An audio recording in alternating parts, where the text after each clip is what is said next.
Hey Film Frenzy fam! In this special episode of the show, we're throwing it back to the most radical film movement since the French New Wave, Dogme 95. The rebellious film movement started by Danish filmmakers Lars Von Trier and Thomas Vinterberg attempted to revitalize films that had been boring and become stale by sacrificing story for over-the-top visuals. Von Trier revealed the Dogme 95 manifesto and the so-called vows of chastity during a Paris film symposium by throwing out leaflets of the rules. The goal was to create a set of rules where films would be raw and authentic.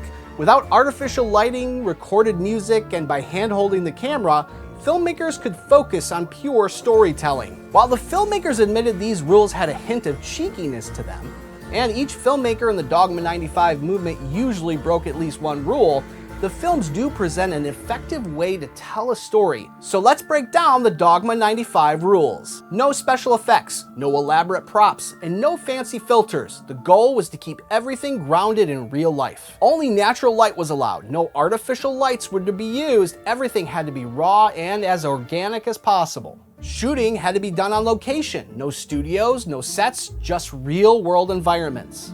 The camera had to be handheld, adding a gritty, unpolished feel that brought the audience closer to the characters.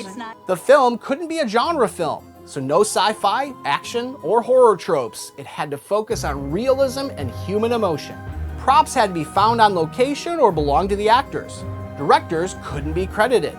Films had to be in color, they had to be shot in Academy ratio or 1.357 to 1, and everything had to take place in the here and now. So no flashbacks or geographical changes. It's really interesting to see what filmmakers were able to do with this movement. In all, there were 35 Dogme 95 films released between 1995 and 2004. The best, in my opinion, are earlier films like The Celebration, Mufune, and Lovers.